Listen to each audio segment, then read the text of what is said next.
Good morning, good morning, good morning. Wake up, wake up.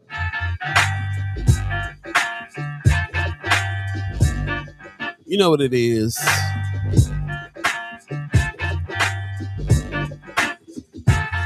First Sky Omaha Radio.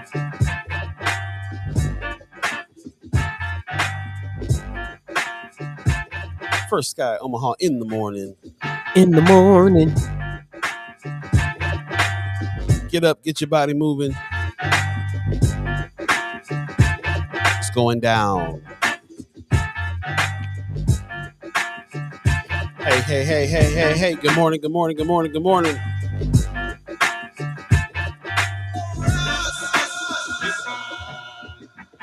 Check it out, check it out. You got Manny Fresh in the building? Hey.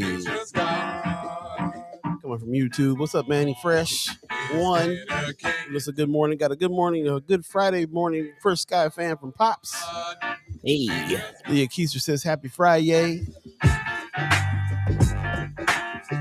Get up and move your body. Brooke Allen says, Good morning, good morning, good morning with some sunshine. Finally getting some warmth out here in Omaha. Needed. Very much needed. Good morning, good morning, good morning. Once again, Judy Prinzer says, Good morning, fam. My recovery is going well. Glad to hear it. All right. So glad to hear that. Right on. That's some good news to start off this Friday, April 29th, 2022. You're joining us right now. This is First Sky Omaha Radio. First Sky Omaha in the morning. In the morning. Paul B, Buddi3 Da Gawd, Star Trek Rich, all of you, the chat chimers, and we really appreciate that good news from Judy Prinzer there. Recovery is going well. Like to hear that. Hope it continues to go well. Appreciate you. Yeah. Hoping for a speedy recovery. Speedy. We need that speedy recovery. Brianna Full says, Happy Friday, y'all. Yep, it definitely is Friday. I can't believe it's the end of the month already, April. Already. It's about to be the summer, man. It's crazy, man. Yep. Anybody got plans for Cinco de Mayo? Is anybody doing anything for Cinco de Mayo coming up? Hey. I guess that's the next thing happening. So all I know is, when I say Cinco de Mayo, it makes me think of tacos. And, of course, everything makes me think of tacos. So Yeah. Always got taco on the mind. Taco on the brain. Josh Tate says, Good morning, y'all. What's going on, Brother Josh? Melvin Muhammad says, Assalamu alaikum. Day 28th, Ramadan Mubarak. Ramadan Kareem. Wow. Yeah, man. 28th. That's a lot of days. A lot of days. Still got a couple more. How you hanging in there, Brother Muhammad? Let us know. For sure. Lucia Rodriguez gives us a good morning. Judy Printer says, having my First Sky family has helped me so much. Oh, I'm happy to hear that. I'm glad we can help, for sure. Yeah. Everybody needs it from time to time. So it's a good thing. There's a fam here to kind of rally around you. That's what it is. So anyway, good morning. How you doing this morning, buddy? Man, kind of overslept, but we in here doing the thing. Yeah. We didn't get a chance to get that rile up in the morning a little bit like we usually do, but yeah. But it's Friday. Exactly, and it's usually enough energy from the chat chimers, man. We really appreciate y'all, really love y'all more than I think you might know. So always talking about how to do more with y'all and just continue to build this community. So I'm glad that we can help you feel better, Miss Judy. Yeah, that's what it's all about, coming together. And speaking of coming together, what y'all got planned for Cinco de Mayo? That's a good question. We will be having Carla Velasquez of El Perico coming on Monday to talk to us, to actually have an article and some coverage on the upcoming Cinco de Mayo celebration. Yeah, and there's some misconceptions surrounding that. I'm actually kind of interested in learning more about it. Oh, big time. But I did see a lot of activity around it. So we're going to have Senator Tony Vargas, put some respect on his name, coming in today and talking about his run for Congress.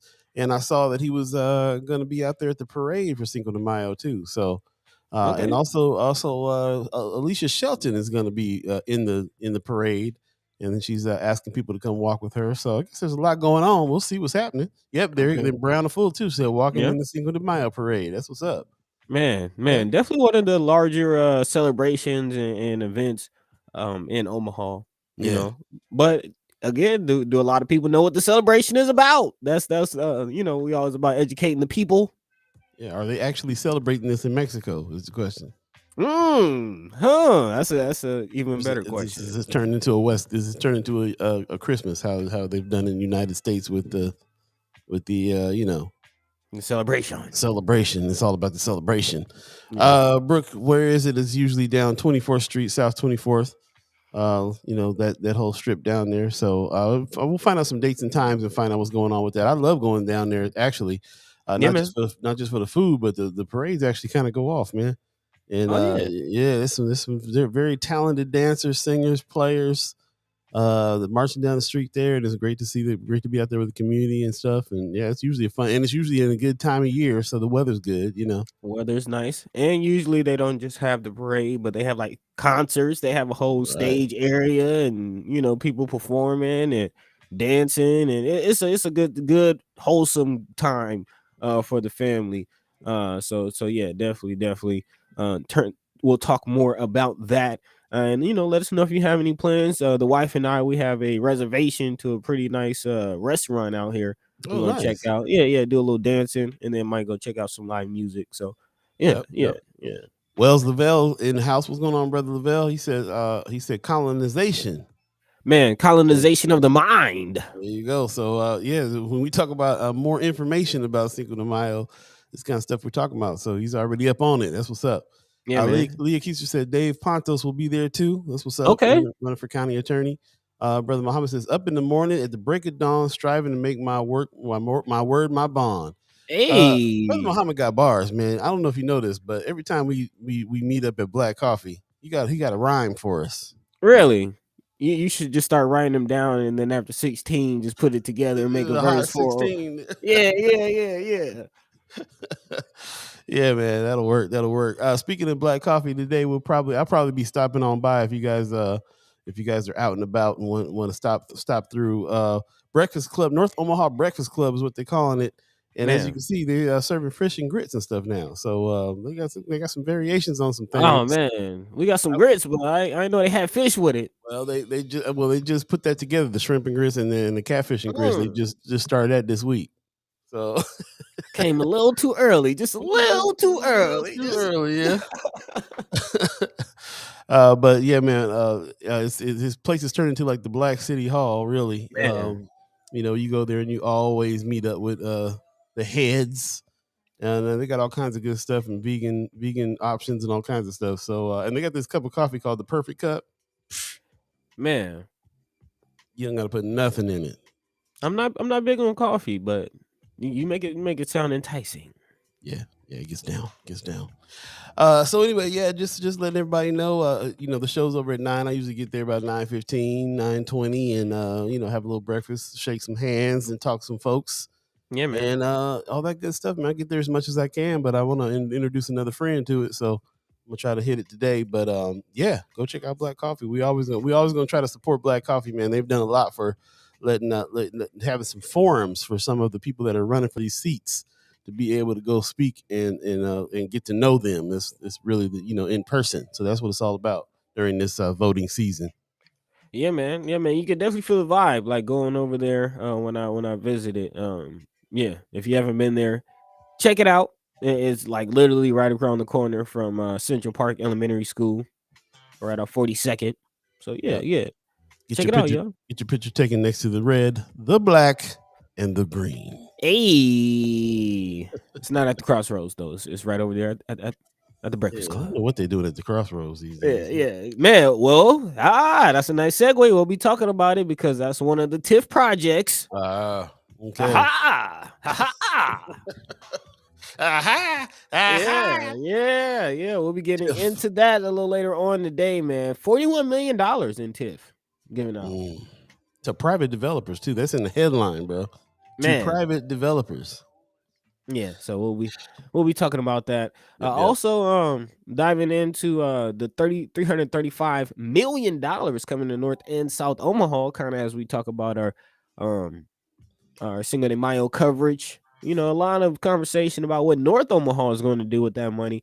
But looking forward to hearing from Senator Tony Vargas about what South Omaha has planned for their cut of the bag, if you will. We talk a lot about brother Senator Justin Wayne and Terrell McKinney Put some as the respect on their ones who names. put some respect on that as the ones who pushed that bill. But Tony Vargas was right along there with them on that Right. too.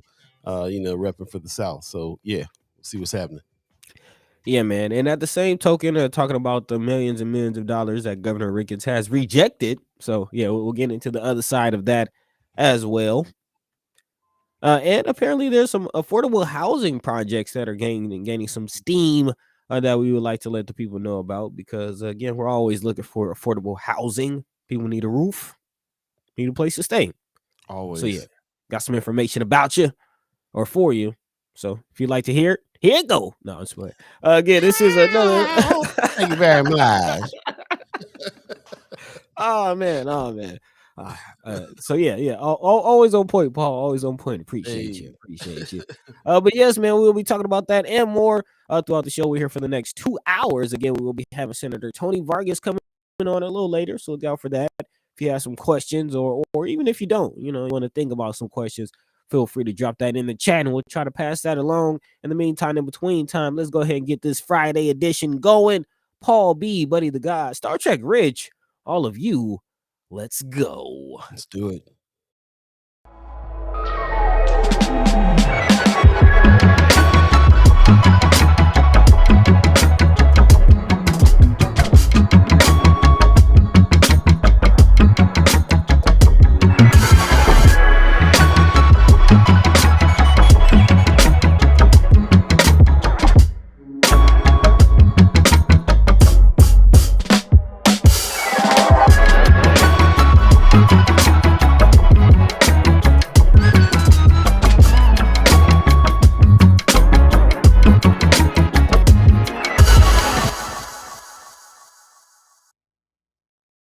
Good morning. Once again, you're listening to First Sky Omaha Radio, First Sky Omaha in the morning.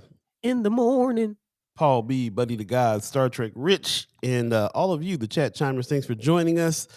Thanks for coming on in on this Friday. It is April the 29th, 2022, already at the end of the month, coming up on May.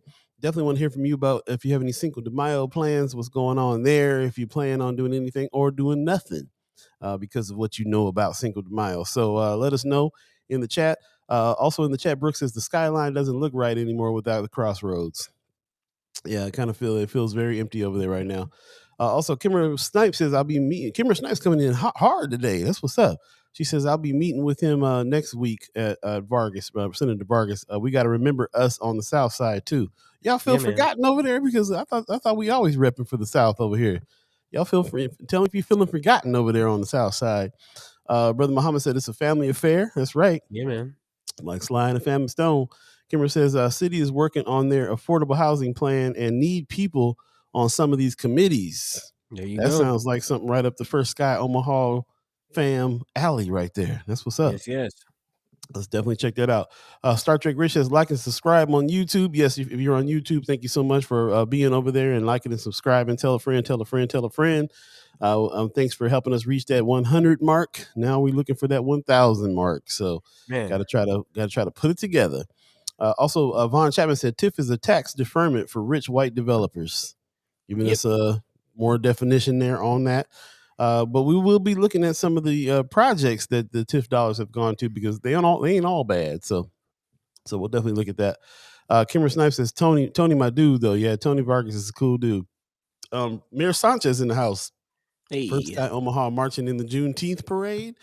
That's first I thought of it. So yeah, let's see what's happening on that. There you go again with them good ideas, Mayor Sanchez.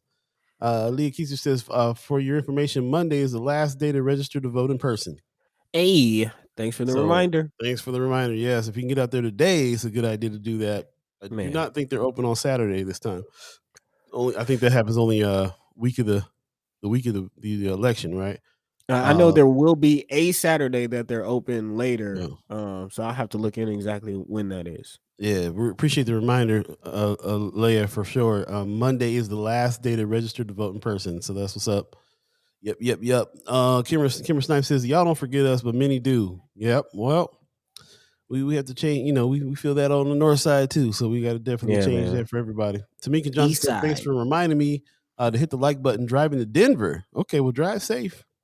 Don't get no accident. Then to be like, she was listening to First Sky, and Don't blame that on us. Don't blame that on she was us. trying to see what Buddy's hat said and got in an accident. So just be careful. Be careful. Have a Coke and a smile. Be careful. Yeah, man. Yeah, please. Keisha said after Monday, you can no longer register for the primary on May 10th. So it's very, very important if you have not registered yet. And if you think you registered, double check.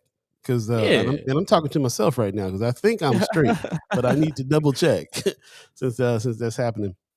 Kimber Snow says, huh?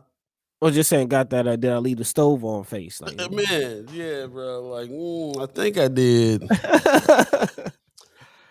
Yeah. Kimber Snipe says, I'll be in DC during Cinco de Mayo. Okay, what you doing out in DC? What's happening out there? What's going down? Yeah.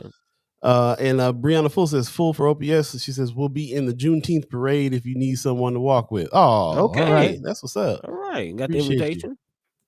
Yeah, we'll have to see what's going on. I'm not sure who's coordinating Juneteenth this time. But yeah, we'll definitely look into it and see what's up. Wouldn't mind being out there for sure. So it might as well be out there in an official capacity. I kind of like the idea. Right, actually. right. Yeah. Got to represent. So, see what's happening. Anyway, in the meantime, the chatters are chiming up very nicely this morning. Really appreciate that. You know, we can't do this without you.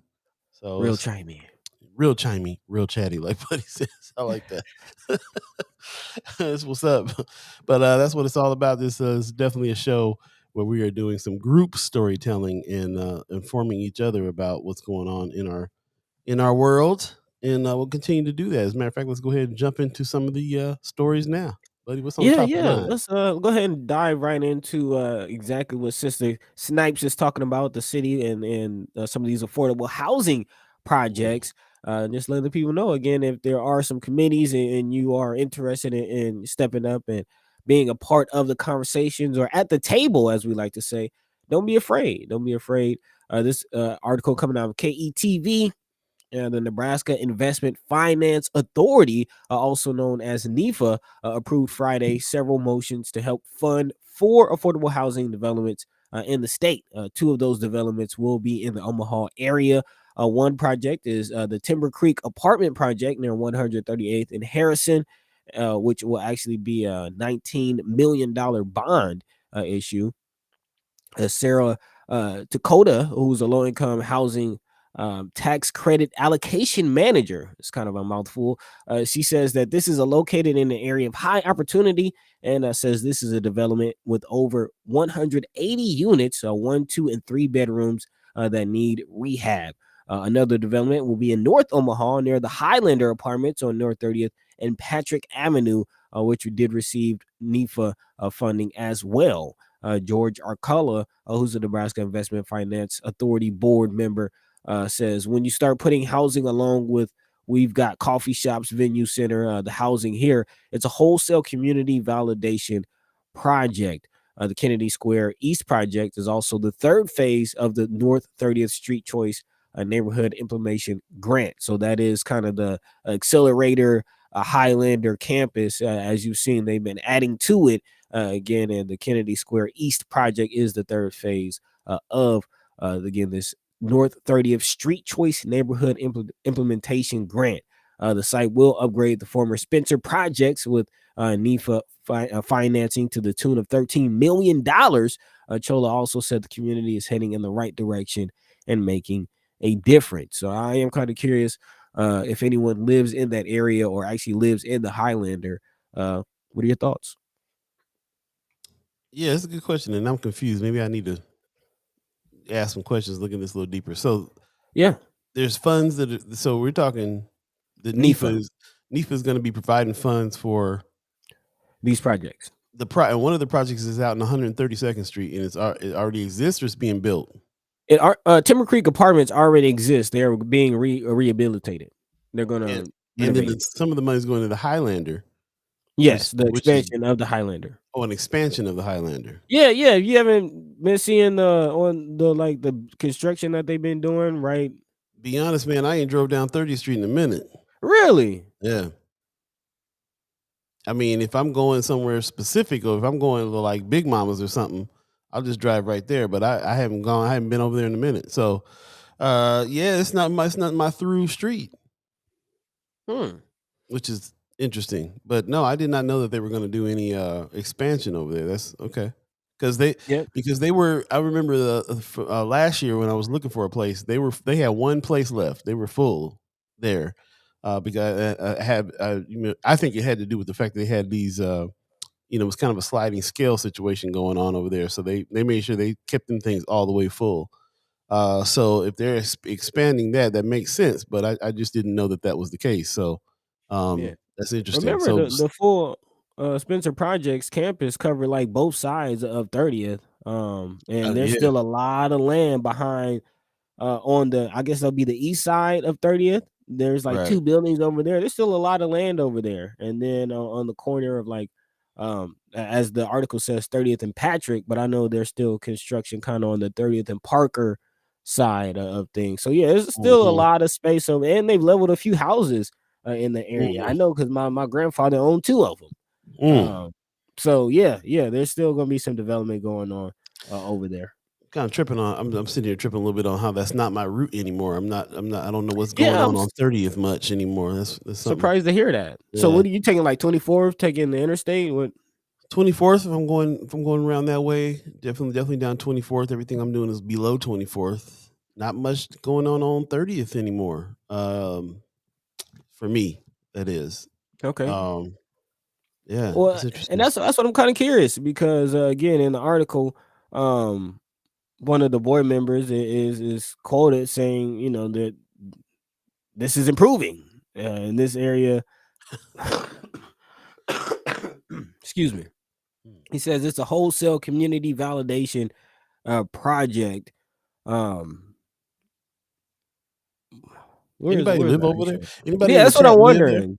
Yeah, I'd like to know. Especially if you lived there before the Highlander was built. Like, have you been able to see the actual tangible impact in that community?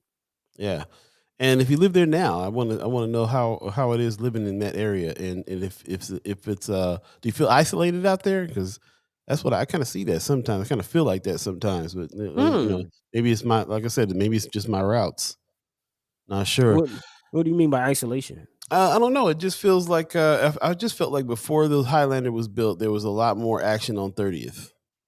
I don't know why, but between like that school there on 30th that got built, Highlander, Mm. all up in that area now is kind of a I don't know, not a whole lot of I don't know. I don't know. It could be just me, but I'm wondering if anybody else feels that way, and I'm wondering if you live in that area.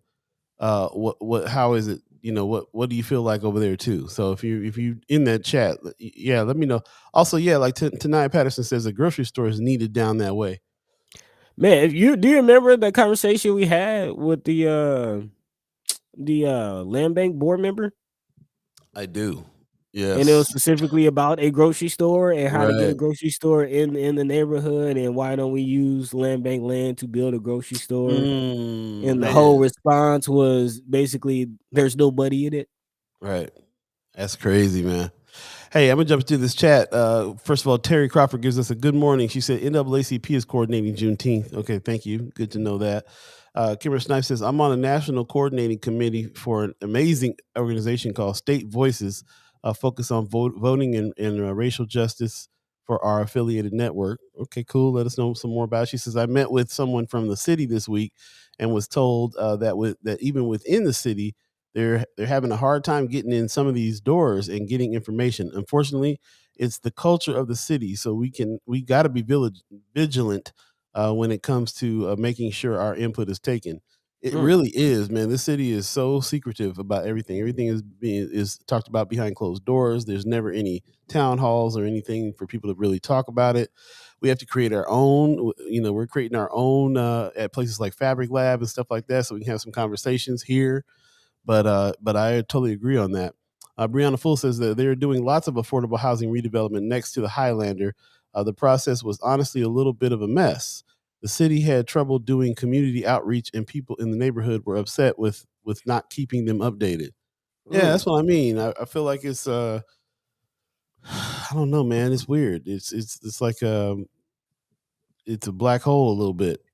A little bit, and the more you say it, the more I picture it in my mind because the stage is gone, and also a part of this article is not just where the Hilltop projects used to be, but again, I'm picturing in my mind where Spencer projects used to be next to Mhm, Dailies, and mhm. kind of across the street from Howard Kennedy, and there that area has been cleared out. I know I had a couple family members that lived over there. Yeah, And will those people who were displaced, will they be brought back? Will they be given the opportunity to live in those new apartments when they're built, or is it more colonization? And quite honestly, the more we talk about it, I get what you're saying, Paul. It yeah. does kind of feel like the vitality of North 30th sort of died down. Yeah, right. Exactly. And you can kind of feel the attitude like they're saying, there's a lot of development going on there, but not a lot of talking to the people about it. People are feeling a little left out.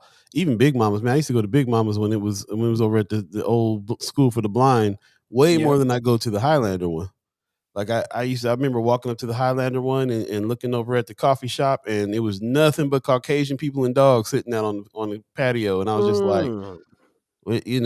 and of course there's no highs and no community when that's happening. So I just kind of like walked on through and went up and had some best burger, and so I don't know, man. It just naturally, like, I didn't do it on purpose. It just naturally stopped becoming my route in the place that I Mhm. frequent. If I don't have to, if I had to, you got to make a point to go down 30th on purpose. It's not just not like it don't feel like a pass through anymore like it used It's to. not. It's not. You're right because even if I do go on 30th, it's because I'm either going to Charles Drew or like to either Best Burger or Big Mama's. And I got out of the habit of going to timeout when it closed down during the pandemic, when it closed down after brother died. So like that's, and now I'm not really sure what the hours of timeout is anymore. You know what I'm saying? Like the whole block is a little bit funny, man. I don't know. So anyway, enough Yeah. on that. Jumping back into the chat real quick. Kimmer Snipe says it's not just you, so it's not just me that feels like it's different. She says it was a hot mess. That's the reason why I've been trying so hard to stay on top of what's happening in Southo. Man. Yeah, absolutely. Beth Davis Wilson, give us a good morning. Good morning to you. Von Chapman says these so-called affordable housing projects are for those who rent to the stakeholders. Rent will Yep. continue to escalate based on market rate established by the privileged owners. Without home ownership, equity, liquidity, nor generational wealth no generational wealth will occur. So true, so true. I talk to Curly Martin regularly, and he says he calls them the new projects when he talks Mm. about Highlander. Kimmer Snipes says, I went to the Highlander one day and met an older white man who had just moved into the Highlander area. He told me he moved there from the poor part of Dundee. Hmm. Interesting. Brooks says, I passed it going to the TAC building. Never stopped, though. Never stopped there, though. Seems desolate. It Yeah. does. The energy. I The knew I was. energy. I knew I was on to something. It does feel like it. It's not just me. It does feel that way. The energy is gone. I'm gonna be honest, man. That energy kind of permeates over the whole city of Omaha, and I Mm-hmm. feel it. I felt it there. I mean, it was nice seeing the people Mm-hmm. and the people of Omaha, the chat chimers. The people in our community. They're great. The people are great, Yeah. but just the city itself has this permeating, just getting by kind of feel. Wow. Like everybody's just getting by. We're all like, you can see the fight on people's face. You can kind of feel it. Yeah. Brianna Full says, "Sounds like we need a North 30th Street BID too, Business Improvement District." Is that Uh, what we need? is that one going well for the 24th Street corridor? I'm not sure. That's a good question too. What's really going on over there? Tanaya Patterson says it seems like an excuse when it comes to full service grocery. Every time just one high priced housing development goes out west, some supportive businesses rises along with it, and tax money TIF devoted to that too. It gives me a be grateful vibe. Yeah, we gave you affordable housing. Be done with it. Yeah, I mean, I completely agree with brother Von Chapman, man. Where's the ownership? Again, with the whole Yes, Highlander Accelerator situation, paying why aren't rent. there more small businesses in there? Yeah, Why don't straight up. some of this money goes towards paying for a business's rent for a year and then charging them rent after that. Let them get on their feet and actually help some business owners and actually stimulate some local commerce. Very true.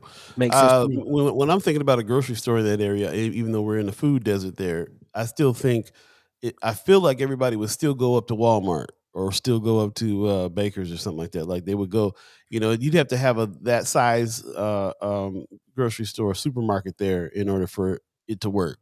Kind of like in South Omaha, the supermercado is big enough to be, the neighborhood store and your main grocery store too. So it really to me it depends on that kind of thing. How we have to a serious grocery store, not like how they did at the Fair Deal, not just a convenience style store, but a real Market. deal where you don't got to leave, you don't got to go outside you don't got to go outside to get your stuff. You go somewhere else to get it, because that's still the thing.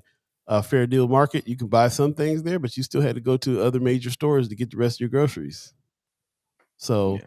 why not just go to that major grocery store and get all of them one trip? So if Save gas. we can't put a one trip grocery store in the hood, then everybody's still going to be having to drive out to, and they consider that Walmart on Ames, on the north side still. So, But I mean, aside from the Walmart on Ames and the Kroger or Baker's on 30th, well, what other grocery stores? there's Aldi's right there on 30th as well. Okay, A- all these. And then if you're going out, towards the Florence area, then you got a few of them out there. So Yeah. it's a little drive. I mean, it's not. We're in the food desert, but you drive 5 minutes, 6 minutes, 7 minutes, you'll hit a grocery store. That's if you drive, not If you everybody has a drive. car. Very true. We can keep on talking about this. Actually, Kimmer Snipe says, with the right leadership, maybe a BID. Beth Davis Wilson says BIDs need more neighborhood involvement as it is, for sure. Yes. Mathis gives us a good morning. What's happening to you? Good morning to you. Brooke says they do have a black-owned grocery chain. Some people in the community need to get together and get one going together in North Omaha.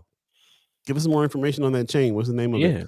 We'll definitely like to see that. Brother Sanchez, Mayor Sanchez says if there is a grocery store, there could be kiosks with local farmers produced. Yeah, Mayor that, Sanchez. that sounds like a good idea. Manny Fresh over there on YouTube says, "How is Werner's across from Mutual surviving?" Yeah, because it's a high price little grocery store that is kind of a it's a how can I put this? A lot of white folks go to that little grocery store there. It's a little bit. I was going there for a while and felt a little bit like, yeah, they ain't really stocking what I get, and everybody kind of got an attitude Ah, walking around here. So, and it's a legacy store. So a lot of folks in the area shop there, and it works. But I mean, that's what I'm saying. We at least got to have a Werner size grocery store. I don't know. but that was the point of the conversation we had with the land bank board member who's a major private developer out in Right. West Omaha. And he basically was like, yeah, you need a Baker's, you need a Right. Walmart, because those Walners and those types, that community isn't going to support it.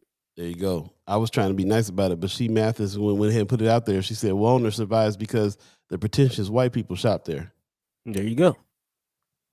And on that note, let's take a quick break. If you believe in the concept of time, it's 7:34. If you got somewhere to be at 8 o'clock and you're keeping track of it, you're listening to First Sky Omaha Radio, First Sky Omaha in the morning. In the morning. Paul B, Buddi3 Da Gawd, with the sinus issues going on this morning. Man, kicking my butt. We'll be right back. Stay tuned. Don't you go nowhere.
Welcome back. You're listening to First Sky Omaha Radio. First Sky Omaha in the morning. Paul B, Buddi3 Da Gawd, Star Trek Rich in the house. All of you, the chat chimers, man, really kind of jumping in there and telling it how it is. Brother Muhammad says, waging war by zip code. That's the truth. Mayor Sanchez says, Walmart and bakers put others out of business since it's always more affordable. Yeah, it's very true, very true. Tanai Patterson says that Midtown apartment complex supports it. Talking about Walners, convenience is underrated. Also, there's no confidence in black people by money holders. Yet Chubbs is still going strong. Very true. People would shop closer to home if they could, especially when securing transportation is difficult. Yeah. Yep. Beth Davis Wilson says it started out as a neighborhood market. They made the move to Midtown, dumbed down their offerings. Meat is still good so far. We go there in a pinch. It's more expensive now. You talking about Walners? Yeah, let us know. Von Chapman says in the time period between 1950s and 1970s, there were a plethora of grocery stores in North Omaha. When the city decided to privatize North Omaha for white development, community goods and services disappeared. Yeah. There you go. Tough one. What revitalizes a community? What makes a community feel vital? What's that? They're building a whole lot on North 30th Street, but it's feeling like a ghost town still. So what is it that makes a community feel like there's some vitality in it? What's being taken? What can be added or taken? There wasn't no grocery store on it back in the stage 2 days, but it still felt more vibrant than it does now. So what is it? What is it? Brother Muhammad says waging war by zip code, food shortages, food looks differently on 132nd and Maple than 72nd and Ames. Yep. Beth Davis Wilson says togetherness. Okay. Well, what together where? Together. Yeah. What are we doing together? What does that look like as far as that kind of stuff is concerned? Revitalization. We got a Facebook user. You're probably over on the Friends of First Sky Omaha, so we couldn't see you. But you had a question. Says 3 questions. Are we avoiding the elephant on the table? The elephant is be hard to. It's not just in the room; it's on the table. It's on the table in your face. What about the crime issues that we failed to discussion in our community? What are folks not setting up shop if? Why are folks not setting up shop if we can't address that issue? What about the banking community that refuses to give loans to African American startup businesses? Not sure why taxpayers need to subsidize petty capitalists when they don't have track records of helping African Americans in Omaha. Hence, look at our community. Man, okay. I would definitely love to know whose comment that was. Yeah, we'll take a look. Yeah, interesting questions. I'm definitely gonna let the chat chimers chime in on some of those answers there. But we actually do talk about the crime in the community when it's really relevant to what's going on as far as finding some solutions and answers and stuff like that too. We're not just gonna sensationalize when there's some issues and problems. But the whole show, everything that we're doing here is based around trying to find solutions for our community to be to thrive. As a matter of fact, everything we talk about is that. So when you talk about ownership in your community, when you're talking about not renting but buying property, all those things help with crime and everything in the end anyway. So okay, there's a lot to be said to those questions for sure. That was Brother A. Jamal Benden. What's going on? Good morning to you. Thanks for joining us and asking your questions. And like I said, you'll get several answers from us and the chat chimers, I'm quite sure. Brianna Full says a thriving for-profit business, community events, farmers markets, music, art, people. Some of the things that make a area feel like it's vibrant. Man, I would have to agree with that. I would have to agree with that. I'm looking forward to Juneteenth is going down 24th Street this year, right? Or is it going down 30th? I'm not sure. Yeah, we'll have to find out from NAACP. We'll have somebody on that's running the Juneteenth situation to find out. But when I think about parades, or I think about Omaha Day, North Omaha, or Native Omaha Days, or any of that stuff, I still think of the Deuce. I still think of 24th and Lake Street area. Mm-hmm. How much is going on there during those times. Feels like it. Tonight Patterson says the population has dropped, need more people, but without supportive services and without more housing projects, it's going to remain barren. Yeah, interesting. Mayor Sanchez says, "Stop spending money elsewhere, but in the community. We could definitely use more support of black businesses in, north side, Man, south side businesses for sure." we did almost I don't lose know. black coffee. Man, and it's still a thing. It's still something. It's still like something that we have to keep an eye on and keep pushing. So Mm-hmm. yeah, Brianna Full says going down 24th Street. That's what I'm saying. That's where the action is. The you know And I would definitely say you feel the vitality on North 24th. A lot of yeah. the efforts that's been, a lot of the attention coming to North Omaha specifically is going to North 24th Street. But I would definitely love to see 30th revitalized in the Florence area, kind of Miller Park area, Mm, revitalized, things like that.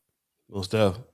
Beth Davis Wilson, that lives right there on the Deuce, says we aren't together, opposed to color differences. There are many people who have the same feeling about the area. However, I am more of an outcast, so my voice is mute. You have to be more inclusive. Okay. She says Native Omaha Parade begins at Lake Street and goes down north and goes north. That's what's up. So yeah, 24th Street does feel a lot more vital than 30th. And it has to me, for me, when I think about the vitality, I think about uh Fabric Lab, how much traffic is going on at Fabric Lab, how many talks Culture happen over House. there. Culture House, most definitely. Even Bud Crawford's shop. um I think about like I said, I think about Native Omaha Days. I think about the Elks, which nobody really talks about. The Elks is a world of its own over there, but they Man. constantly got stuff going on there. Yep. So, and The lots of Carver buildings. Bank now.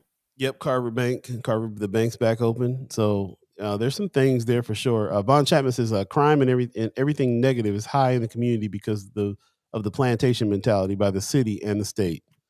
Yeah, if you don't have, excuse me, you don't have if poverty is solved, there's ownership in the neighborhood. Then you'll have a lot less of that kind of stuff happening. Crime happens anywhere where there's a whole bunch of poor people, whatever race or background they have, Yeah. and where everybody's renting and nobody's owning anything, and everybody is subject to the rents being raised, and there's no, the food deserts and job deserts and everything else in the area. So as long as the city keeps on, you know, making it so that we can't really get the help that we need on that bigger level, then everybody's just going to be struggling to do what they can do with the jobs they have for themselves and their families, and that's it. Man, and I do think a portion of it is sort of the people lacking inspiration as well. I mean, there are, groups and clusters of people in the community that are doing things, that are fighting, that are, pushing forward. But I would say kind of the sense that I get from, talking to family members, talking and just seeing the look on people's faces around. There's a sense of hopelessness that has permeated and the people have kind of taken in Omaha. And I don't know how to spark that kind of inspiration. Mm, The feeling that anything can be done, anything is, because the people see it. The people see that Omaha ain't really invested in the city, and maybe this $335 million will lead, kind of spark that inspiration and get something going, because as we'll get into here in a second, it is a once in a lifetime type of ass, and can really change the trajectory of things, if you will. mm. But yeah, I think the people need some kind of inspiration, man. There's a real lack of inspiration in the city, and I'll have to agree with Manny Fresh as well. I think the bike lane did do a pretty good number on North Omaha, man. Taking out a lane of North 30th definitely has something to do with the desolate feeling in that area. Now that you mentioned that, it is one of the reasons why I don't drive down that street that much too. Traffic Nobody is wants to deal with that way one slower. lane. It's a way slower down there now. Man, he fresh, telling it like it is on YouTube. Appreciate you. Von Chapman says, without attention paid to poverty, hopelessness will prevail for sure. There Ty you go. Williams says, I feel like Beth. I wasn't born and raised in Omaha, but like to help. But it's like if you aren't from Omaha. Hmm, Feel like an okay. outcast. Okay, that's Well, interesting. yeah, it may be. Okay. Feel like an outcast. Okay. Yeah, we'll have to talk more about that for sure. Brianna Full says, I have enough hope for all of us. Yeah, that's why she's running for school board, first of Man, all. man. Anybody running has got faith and hope that the things can be moved for sure. She says, I have enough hope for all of us. Have faith that we can be the change that we want to see in our communities. Yeah. Yeah. And you're Brianna, a lot of the chat chimers, a lot of the people here are the ones that have hope. That's why y'all listen to the show and why we talk about the things that we talk about, because we have hope and the feeling that we can change these things together, and we can, but not everybody listens to the show. Not everybody talks about these issues. There's the vast majority of people in Omaha, specifically North Omaha, go to work, go home, and that's it. Yeah, pretty much. Especially and of course the pandemic didn't help nothing with that either. No, not at Yeah. all, not at all. But if I just feel like if we saw some of these business parks, more populated with small business, there would be more inspiration. Like people like, hey, that business survived, maybe mine can too. Um, and again, we'll talk about it with Senator Vargas coming up, but hopefully this investment will spark some of that Yeah, and long term. that's interesting. I'm glad you segued to that. That's right. We talk about one of the big problems being no economic investment into the neighborhood. Just got a historic amount of investment earmarked for our neighborhoods, and now it's really kind of time to talk about what to do with those things and how we can use that investment to help that. We're still celebrating the signing of that. Yeah, man. Before we get to that, real quick, just want to jump back in the chat. Tanai Patterson says revitalization. Number one, more true affordable housing. That definitely helps. True. Number two, full scale food place to shop at. So Yeah. right there in the neighborhood, and entertainment for the kids. Croc Center type. Oh, okay, yeah. Croc Center is cold. I just got wind of Croc Center this year. They got. I walked in there. They had babies practicing Man, violins and singing, and cold blooded. yeah, man, and the facility is out of control. It's beautiful, Cold beautiful blooded. place. Beth Davis Wilson says, Beth Davis Wilson says, not just rich attitude. Everyone needs to be more inclusive. Walk into the 30th Street coffee shop and get your friends going. Make other friends. Don't just walk away. Okay. Brother Sanchez says, Mayor Sanchez says, first Sky Omaha is the spark for there you go. That's what I'm talking about. Spark for your inspiration. I love it. Ty Williams says, I love the show. Thank you. Thank Vaughn you. Thank Chapman says, the city's vision for North Omaha didn't include participation by the stakeholders. you. No. That's No. easily seen. You can look at the plan and see that. And Leah Keister says, everyone should listen to this show. True. Thank you very much. Thank you. Thank you. Appreciate that. Hey, tell a friend and tell a friend. Let them know. Yeah. Beth Davis Wilson says, still have to encourage all people to come to the small business and spend. Yep. Definitely got to do that. Kira says, Paul, let me get you a tour of the Croc.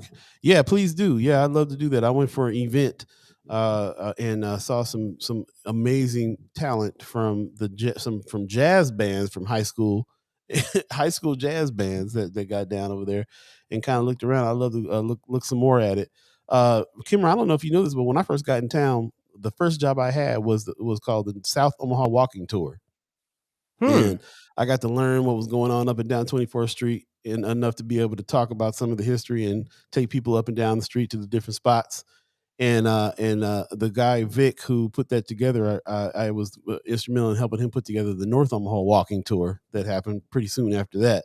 So I've always really felt like what we need to keep doing is talking about the history of North and South Omaha for sure. Yeah, And that's why all that the Great things that's Plains happening. History. Yep. Great Plains History Museum. We need to get that like the South History, the museum on the South Side. Yeah, that's a vital part. And you kind of look at the comparison, man, because North 24th or South 24th is definitely vital. Like there's all kind of vitality and life and culture going on down there. And I think a lot of us on the north side have kind of been not necessarily, I don't know if envious is a good word, but we've always hoped that we could replicate that on the north side and haven't quite figured out how. Good question, and I don't know if it's up to us to figure out. I think that there's been some actual intention.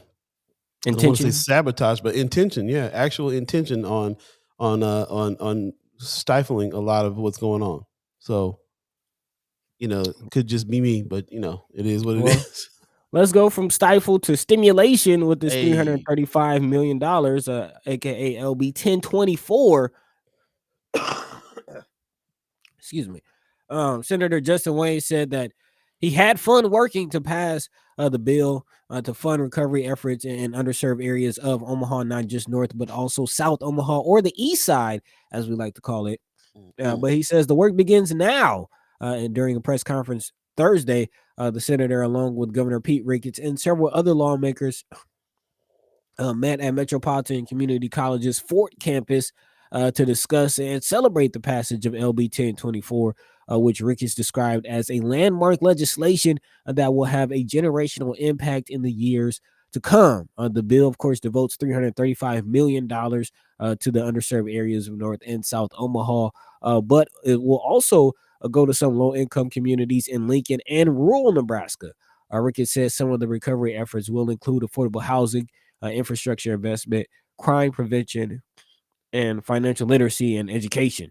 Wayne also says that this is the first time in state history that North and South Omaha will have this level of funding dedicated to them, and now the pressure is on to produce, which is kind of the sense that I'm getting. And like that goes back to my comment about the hopelessness that the community has kind of taken on, because people are celebrating and people are happy that we're getting this 335 million, but there's still a lot of apprehension that I'm seeing from the people. Like, yeah, we got it, but what's gonna happen with it? who gonna control it, right? Exactly, and that's kind of sad, man. Like, people can't even get excited about this type of level one-time investment. Like, I don't blame the people. Like, the community has been burnt so many times, and the community knows the lack of investment and real interest in helping them has happened so many times that they're skeptical about everything. It's almost like, I don't know the name of the syndrome, but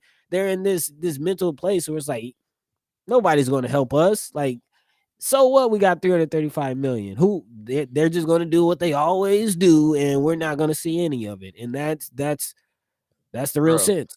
I was sitting there when you were reading that. I was sitting here thinking that myself a little bit. Like Pete Ricketts has been very excited about this bill, and they keep on talking about how excited he was about it. And Right. then as soon as you read off some of this was going to go to some rural areas, I was like, yeah, I bet you a bigger chunk going off to the rural areas than we think. You know what I'm saying? Like, So and to I that gotta note, had to pull myself back from that thought just because we know brother Senators Justin Wayne and Terrell McKinney what they pushed for, and Tony Vargas and what they pushed for. So it's tough, man. It's tough to think positively about it when you've been burned so much, like you said. yeah, and the way that it's not like they're going to be sending this money out in a whole lump sum. They're going to be piecemealing it out, according to a legislative staffer who confirmed the committee has already met once near the end of the legislative session. Again, this is the committee of lawmakers who came together to make this plan. Justin Wayne, State Senator Mike Hilgers, Terrell McKinney, Tony Vargas, Mike McDonald, Brett Lindstrom, and Anna Wishart are all the senators coming together on this bill. And they have already met, and they will have to sign off on the first allocation of funds to the tune of 135 million of the funding, which again, yeah, has yet to be signed off, but that is the first agenda on the committee's to-do list. So they will be piecemealing that out. Where that 135 million will go, I'm not sure. Mm. Yeah. Not sure. Yep. Well, you know, more to talk about on that subject for sure. We got to know for sure. I like what Kimber Snipes said in the chat. East Omaha, yes. That's one way Yes, to yes. start. Change the messaging. Just let's just stop using North and South and just say East. Branding is important for sure. She says the city got us like this, and the state, which all stems from poor leadership somewhere in the past. Representation is important. Thank God for Wayne and McKinney and Vargas. Man, Yeah, for sure. squad. Also, squad for sure. Yep. Brother Muhammad is talking about absenteeism. We'll revisit that idea too. Right now, we're talking about this situation here. Kimber Snipes says best part of me moving was getting rid of McDonald as a representative. Oh, okay, that's Okay. interesting. Von Chapman says Ricketts wants more money for prisons and other projects that won't contain anything regarding reform. That's when he's happy about some money coming in. I'm skeptical about what for. You know what I'm saying? Yeah. Yeah. Yep. Looks like I'm actually getting messages from Brother Vargas right now. I think I got the dates mixed up. We were supposed to have him on next Friday, so he's in the middle of something right now. Yeah, we'll okay. So we got that mixed up there. He's supposed to come in next Friday. Okay, so yeah, no Brother Vargas today. We'll catch up with him next Friday, and talk a little bit more about that and what the things that he did as far as that bill is concerned too.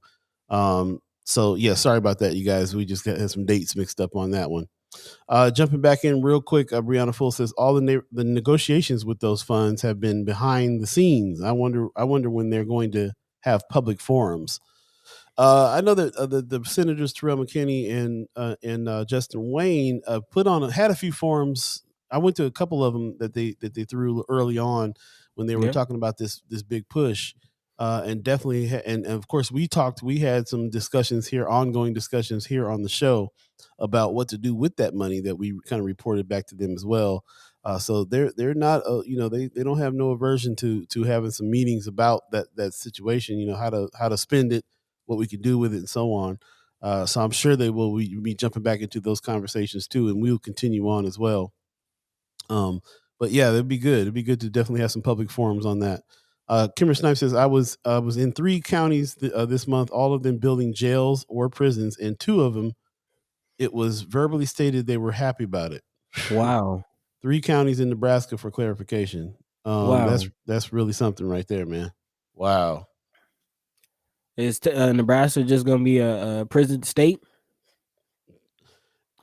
I mean, and what's tripping me out about what she just said is we've been kind of keeping track of money going to prisons. So, but I guess not in the whole state. We haven't, we're not looking at all counties. But it's kind of scary. They're popping up all around us, even places we're not even paying attention to. Man, that's interesting, man. It is coming up on the 8:00 hour. Kimmer Snipe says, I imagine some of it, as far as funding planning, will come from the North O transformation plan. Yeah. Okay. Is that the Forever North plan? Or is that something different? Transformation. I think that is, Forever North. Yeah, clarify. Let us know on that. Verify if you could. You talk about the Forever North plan. Also, she says no. Oh, okay. So a different plan.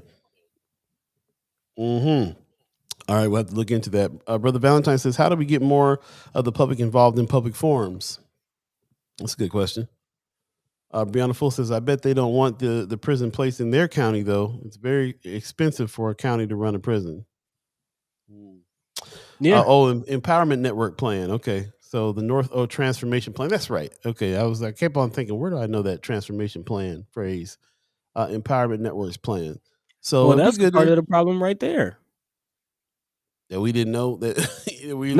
There's all these different plans. Like there's the Forever North plan, the transformation plan. I'm sure the city of Omaha has their own plan for North Omaha. I was looking at the Chamber of Commerce plan that we were looking at earlier, or right when Mine and Soul started. Right. So, if all these people have all these plans, who's working together and who's actually going to get something done? That's a very good question. Very good question. Come on. 8:00 right now. If you believe in the concept of time, you're listening to First Sky Omaha Radio, First Sky Omaha in the morning. Paul B, Buddi3 Da Gawd, Star Trek Rich. You're now in the second hour. Tell a friend, tell a friend, tell a friend. If you have a Facebook, if you're on Facebook, share the show so we can get many people talking about this. We'll take a break, come right back. Stay tuned. Once again, Paul B, Buddi3 Da Gawd, Star Trek Rich. This is First Sky Omaha in the morning. All of you, the chat chimers, are co-hosts. We appreciate you. Stay tuned. We'll be right back.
Welcome back, welcome back, welcome back, welcome back. You're listening to First Sky Omaha Radio, First Sky Omaha in the morning.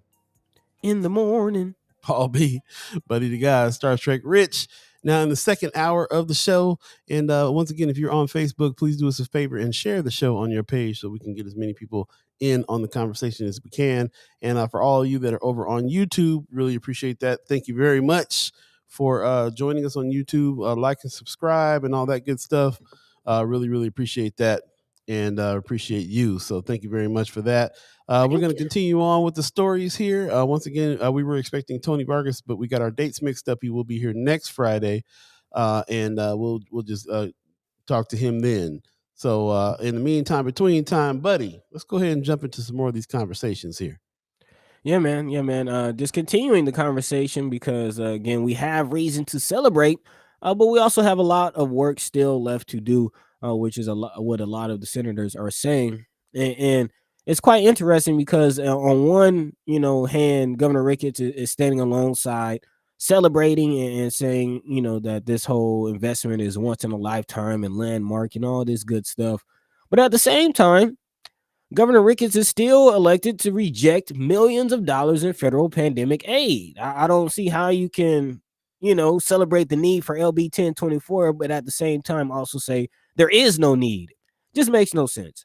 Governor Ricketts recently denied, again, $120 million in federal rental assistance after receiving pressure from the U.S. Department of Treasury to actually accept it. And again, still doubling down, tripling down, if you will, on his stance that there is no need.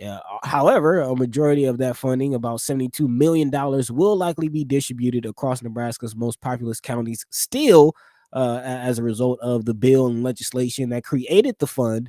And that still leaves about $48 million unavailable to render. So although some of that money will still find its way to those who need it, about half or just under half of it goes unclaimed.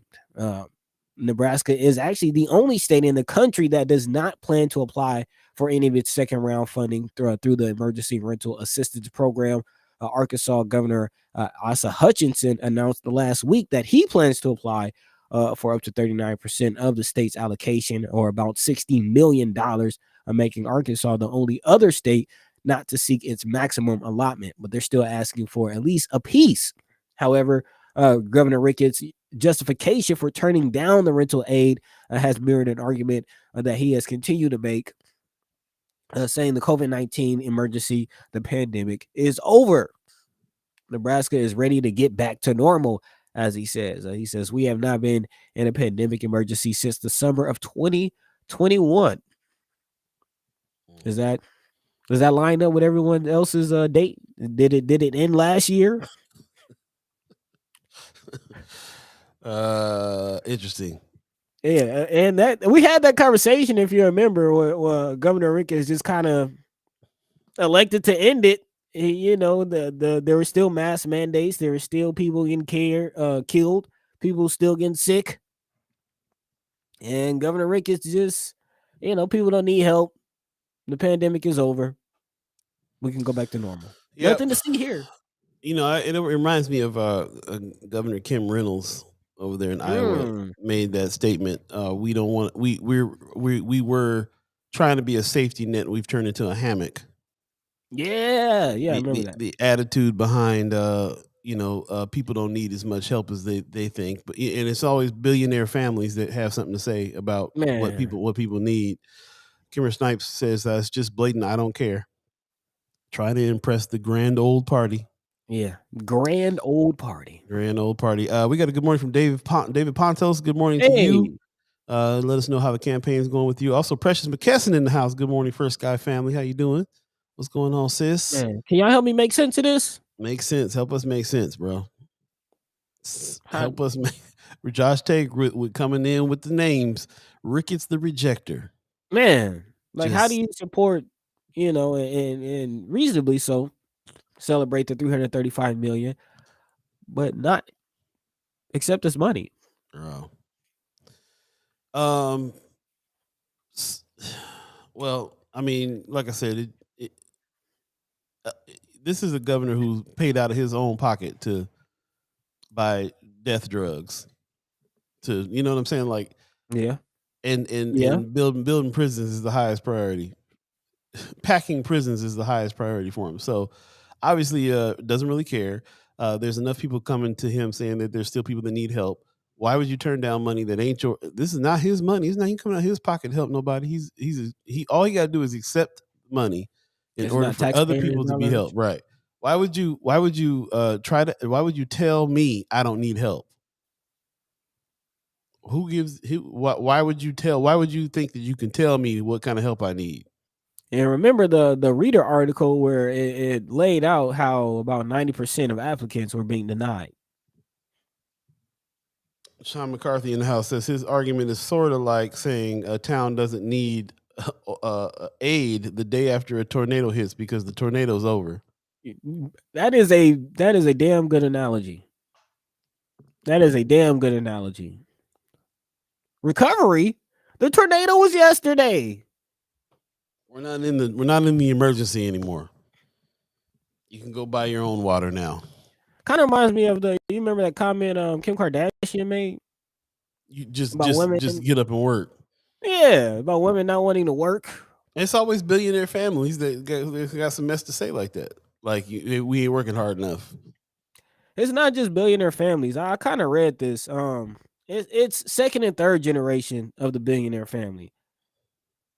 Think about it. Yeah. Kim ain't make that money. She was born into it. Oh, Kim made a lot of her own money, but well, I mean, but she was born into it. She made that money from the money that was already made. This is true. Ricketts ain't make that money. His dad made TD Ameritrade.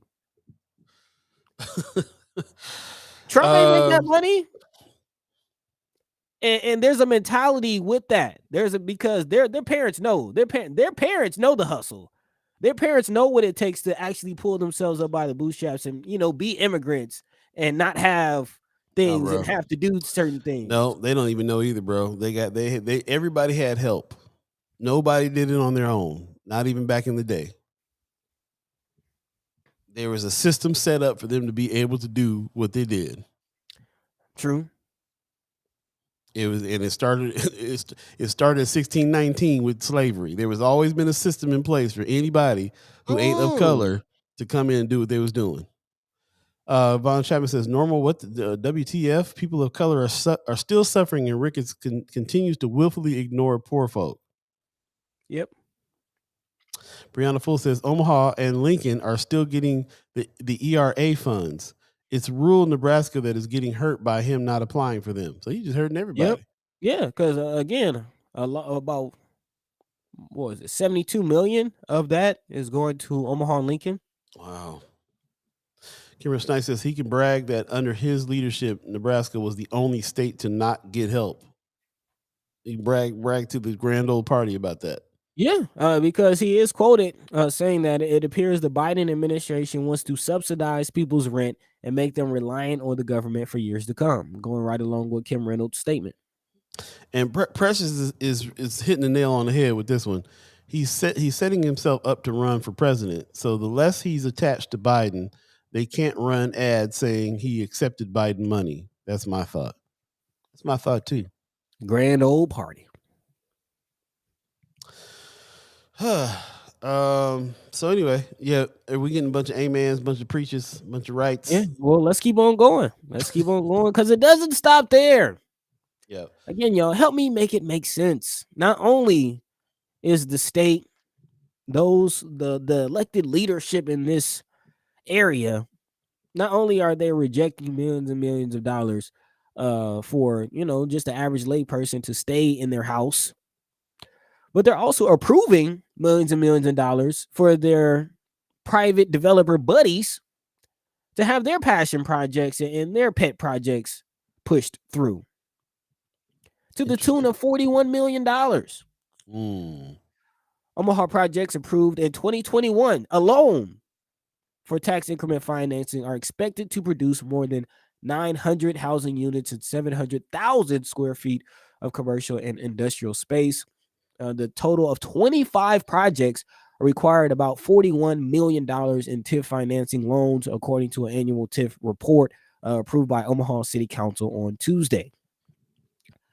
TIF has actually been used in Omaha since 1980.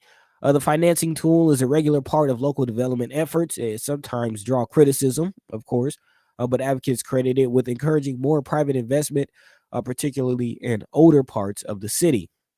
The largest TIF loan approved to date is actually about $80 million for, you guessed it, the Crossroads redevelopment, which won city approval last year, but was not counted in this report. So the $41 million does not include the $80 million that was given to Crossroads last year.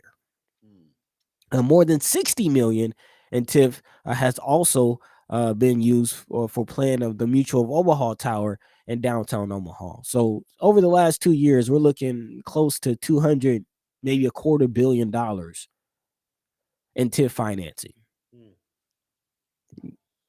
That's $250 million in taxes that the city will not get for the next 20, 25 years. Oh, I thought it was 10 years. It's more than that, huh? Yeah, I think they extended it to about 2025. Wow. There's some projects that's been using TIF funds that are cool, but for the most part, it seems like it's money that private developers are using to really do some big things like that skyscraper they're trying to build.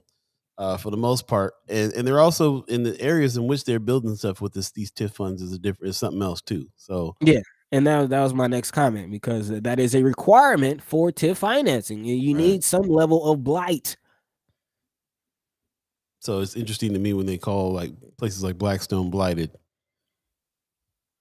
so they can build the Cottonwood Hotel, right? Downtown is blighted now. Interesting. And not much to be said about the people, who have to experience the blight day in and day out. Yeah. Rough one. I do want to hop in the chat. Yeah. Go ahead. Everybody's talking about a bunch of different subjects, so I'm gonna definitely jump back and forth to some of these subjects. First of all, I wanted to give Dave Pontos a shout. He says, "Good morning. Without the ERAP funds, volunteer attorneys at the Tenant Assistance Project will have little to no negotiating leverage for keeping folks from being evicted." So one of these entities that Ricketts is turning assistance down from is the ERAP, and it's ERAP funds that help brothers like Dave Pontos use their lawyers, go pro bono for the lawyer work to help tenants. Yep. And ERAP is Emergency Rental Assistance Program. Okay, so right, so that was the big one that he said there's already money in there for that. Why are we asking for more? Why are we trying to get more? Right. That was that story. So although they're rejecting everyone's app. Right. So that's a great perspective on that. It's not just not helping with the people's there's people out there that are working to try to help people. Right, feet on the ground. Dave Pontos knows people that need help. Is working for free on his spare time to help people who need help, and that it seems like Pete Ricketts can have one conversation with Dave Pontos and find out maybe we should release some more funds or accept these funds, or just sit. You ain't got to talk. Just go to the courthouse. Send a staffer to the courthouse and just sit there. Further in the chat, Vaughn Chapman says, if ARPA funds can be used to develop Black independent economic infrastructure in North Omaha, Ricketts will try his best to control where that money goes. Yeah, I think I have a notion he probably would. Stacey Jean gives us a good morning, first Sky Omaha family and friends. Yay, Friday. Good morning to you. Melvin Muhammad says, Harlem Knights, Omaha Knights, same game, different cities. Harlem Knights. Classic. Yeah, classic. Kimber Snipe says no, but they do collect unemployment by zip code, and as segregated as Omaha is, the numbers are telling. That's why I about flipped that day at the Highlander when the mayor sat her ass there and bragged about low unemployment in Omaha while sitting in a zip code that has fluctuated in double digits under her leadership. Yeah, remember the whole article of Nebraska patting their back for low unemployment. Right. Yeah, it's low on average, but when you look at it's concentrated in certain areas, and we all know that's not on accident. There you go. But Mayor Sanchez says there is legal verbiage in the definition that allows for funds to be used in non-blighted areas. Really? I didn't know that. Wouldn't exist if not for as way to use TIF. Hmm. I had to look further into that one. Did not know that. I was Yeah. wondering. I mean, we were always like, how are they calling places like Blackstone or downtown blighted? 72nd and Dodge. Because How at does the first, Crossroads get 80 million in TIF? How is that right, blighted? right. Before we were asking this question, like, are they trying to act like parts of North Omaha is blighted, and so they're applying for money in one section and then sending it to another section to build? No, they can't do it like that. They have to the area that they're trying to build in. They have to prove is blighted. So how is that even possible in some of these areas? And what is the bar for proving the blight? Very well. Von Chapman in the chat says when the mayor changed the definition of blighted to now include areas that that were never blighted, that suggests a malfeasance on the part of the mayor. Well, there you go. There you go. Yeah. So, wow. Yeah, I would like to look into like the mayor's relationship with some of these developers. Yeah. Because we kind of seen with the trash contract, we kind of seen with the road contracts, she's not impartial to breaking off her friends just for friends' sake. Well, because that trash situation is been trash, pun intended. And remember what happened to the roads with the volcanic ash that they had that was just crumbling. Yeah, follow the money. it's a good idea. Kimmer Snipe says I used to carry a map of zip codes of Omaha with the unemployment rate for each. I had gotten the date from Heartland Workforce Solutions when I worked there. Yeah, that's interesting. I mean, you can pretty much tell like where that's going to be happening. So it's just a shame. Like there's so many organizations out here. I always talk about it, like this is a nonprofit town, and there are so many nonprofits out there to help individuals that need it. How can you have 500 nonprofit organizations that are out here to supposedly help people, and then the governor turns down money that can go to help people? Like where are you getting your information on that people don't need help? Where are you getting your information? I'm saying it wrong. That's why. It's not about people need help. It's about whether or not we're in a pandemic, whether or not there's an emergency. There's an emergency here. We're not in an emergency anymore. It's not about whether or not people need help. Well, we know Governor Ricketts don't care about no emergencies. If he did, he would address the overcrowding emergency. Ooh. I mean, that's ooh. 8:20 right now. If you believe in the concept of time, once again, you're listening to First Sky Omaha Radio. First Sky Omaha in the morning is heating up. Everybody's in the chat.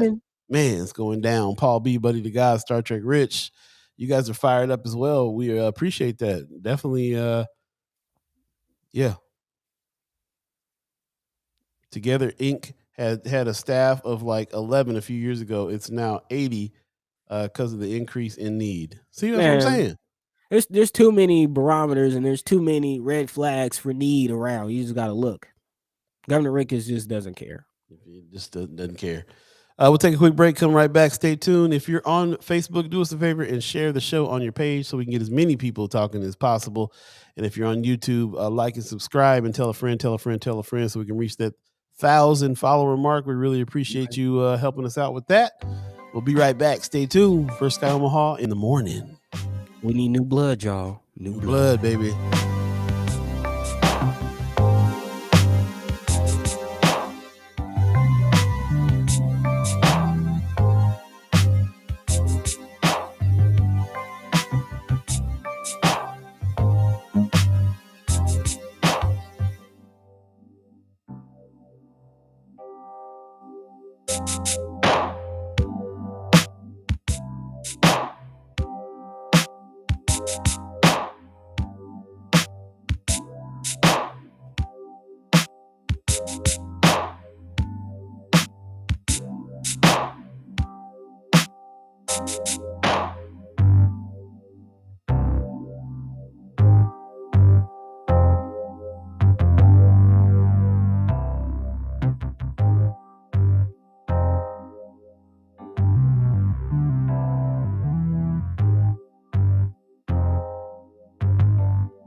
Welcome back. First Sky Omaha Radio, First Sky Omaha in the morning. In the morning. Paul B, Buddi3 Da Gawd, Star Trek Rich. We're also live on Twitter as well, but maybe not for long now that Elon Musk bought it, because rumors going around he's going to let Trump back on the platform. It's open season on Twitter now. Yeah, so we're on. That's one of our platforms. We don't do too much on it, but we're on it, and so we're going to be keeping our eye on it to see if we're going to stay on it.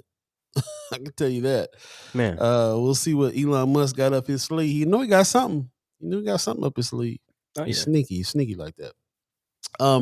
Got a word back from Brother Vargas. He says we're doing a memorial for 2-year anniversary of my father's passing today. He passed away from COVID-19 2 years ago today. So condolences goes out to him and his family. That's what we got our dates mixed up. That's what he was doing. That's what he's doing today. So prayers and love to his family. I remember that was a heavy thing. We've been friends for a little while. So when his father passed away, that was a tough one, man. And it was one of the things that was hitting home and hitting hard about COVID. As a matter of fact, earlier in the chat, Pop says that we had a couple of relatives that died of COVID this past year, and so no, we're not out of the crisis. No, which is why I find it very interesting and somewhat hilarious that Governor Ricketts just excuse me, sorry, arbitrarily just decided it's gonna be over. Like last summer was it. Well, and it has a lot to do with it's all economic based. He wanted, they were, the business owners were complaining. Everybody was reaching out for help. He didn't want to give no help to the business owners that were losing businesses over the pandemic. His idea of help was, let's just go on and call it done and open everything back up. Instead of receive aid, give aid, and allow the city to heal like it needs to. Man. Yeah, man. Hot mess. Jimmy Light in the chat. What's up? Giving us a green, yellow, and red. Appreciate you. Come on through. And you guys do a lot of talking to each other in the chat too. I appreciate that. Kimmer Snipes, Von Chapman going back and forth. Kimmer says if we increased voter turnout in East Omaha to 65%, we could switch almost all our local elections. So just to remind people today or Monday is the last day that you can register to vote in person. So if you haven't registered yet, go do that. And also check if you did register, just double check. Like, I think I'm good, but I think I need to go check since Monday is the last day. Primaries are very, very important. Yes. This time around, man, we cannot mess up on that. So we got to do what we can on that. And Kimber Snipes is right. Got to increase the voter turnout in East Omaha. Yeah. A lot of people, kind of feel like when they vote, and maybe say they don't vote because they feel like they have to vote for the lesser of two evils. Well, this is your opportunity to pick from a larger pool, and to again, whoever the top two of this primary is the ones who goes on to the general. So do not skip on the primary, especially if you feel like you're not happy with the two options you usually get. This is your opportunity to make sure some quality candidates make it through this first round, and there are a lot of quality candidates out there, man. So do your due diligence, do your research, watch for Sky, those types of things. Yeah, please do. Before we move on to the next story, just want to remind people, Send Ernest Home campaign is still going on. # Send Ernest Home. You can go to the Facebook page and see what kind of efforts are happening there, what you can do, and what the families are doing as well. So definitely want to keep that on people's mind as well. # Send Ernest Home. Brother's in jail, and he's an innocent man in jail, and they're trying to get him out, and been trying to for a while. There was a walk a while back for awareness, and they can always use support to keep the fight going for that. So definitely do that, and we will continue to spread that message. Also, just want to remind people later on today, after this show, as a matter of fact, I'm probably going to go over to Black Coffee and politic a little bit with everybody that's over there, have some breakfast. So I will be there if you want to join the scene over there and see what's happening. Would appreciate that for sure. Just frequent some of these places. Black dollars hopefully can stay in black neighborhoods and keep some businesses open, especially the ones that we like a lot. So so definitely frequent that. We do have the Haps coming up here a little bit later on in the show, Yeah, man. and lots going on, of course, this weekend. Get your Haps ready for that segment so you can let us know what's going on this weekend as well. So and go back and check out some of these comments in the chat. Lots of good conversations going on in the chat as well. We don't want to go back and forth on the air here talking about them, but you can definitely go back and check them out, like how they're working out some things in the conversations. Man, that's what it's Yeah. all about, and conversate. I actually wanted to hop into one of the conversations that's happening, quite relevant to what we're talking about, and we're actually going to transition to the next story. Brother Von Chapman asks, he says, the negligence in regard to both North and South Omaha is obvious. The question is, what should be done? To which Sister Snipes responded, saying, I don't know, but I know I'm trying to do my part for the neighborhood alliance level. That's what got me started and interested in all this work. And she's doing a lot of work. Big shout out to her. She says we got to empower our neighborhoods, the people, communication, collaboration, and empowerment of people. We raise money and distribute grants to our neighborhood associations and also give away scholarships. It ain't much, but it's a start. And then she also said the comment about voter turnout. And then also said, start with neighborhood associations. There's already a foundation. There are some foundations, but we also need more. She says, I say build up each of the neighborhood alliances, which act as a resource for the associations. So I definitely agree. The people, investing in people, and my mom, shout out to Mama God, actually sent me, speaking of investing in people, North Omaha, the North Omaha Vikings, shout out to North. Actually, the students there broke a record for scholarships. Oh yeah, I saw that. Precious Yeah. posted some on that. Yeah. Yeah, I have to look up the exact number, but millions and millions of dollars in scholarships awarded by that. And retention, talent retention is one of the things. That's how we build strong neighborhoods, is retaining talent and not allowing, a lot of these young people who have these scholarships and have these talents and have the hope and the inspiration. That's where it is in the youth, but they all leave. Everybody's moving out of Omaha. Nobody's staying. So that's a big part, is investing in the youth, investing in the community, and scholarships and education. And I wanted to use that to transition into this Harvard story, which actually talks about their plan for reparations. Because investment is not just in educating, not just investing scholarship wise, but just all types of investment into the community, and kind of looking to those who have benefited to help with that. And this is a big part. Again, it is coming out, no big surprise, that Harvard University recently released a report detailing how the school was involved in the slave trade, to the tune of faculty and staff having slaves. Actually, it's been found that the committee found that Harvard faculty and staff enslaved 70 people from 1636 to 1738. Additionally, the report discovered many of the university's donors profited directly from the slave trade in the 17th, 18th, and 19th century. Some used labor from enslaved people in the Caribbean and the American South. Others obtained their wealth from selling goods to plantations. Donors in the textile industry sourced cotton that was grown by enslaved peoples. So as a result, the school has made a plan to administer some form of reparations. Harvard outlined several next steps it said it would make in an attempt to atone for its involvement in the slave trade, including monetary reparations for Black and Indigenous students who are descendants of enslaved persons in the U.S. This is in the form of what's called the Legacy of Slavery Fund, which will be kept in an endowment strategically invested to support implementation of recommendations made by the study. The Ivy League school also plans to further partner with HBCUs through initiatives such as appointing visiting HBCU professors to Harvard for 1 year and subsidizing summer semesters to year-long studies at Harvard for HBCU students. The school said it is working to identify Black and Indigenous students who are direct descendants of people enslaved in the U.S. And they went on to say, we further recommend that in recognition of this lineage, the university engage with these descendants through dialogue, programming, information sharing, relationship building, and educational support. So this is huge.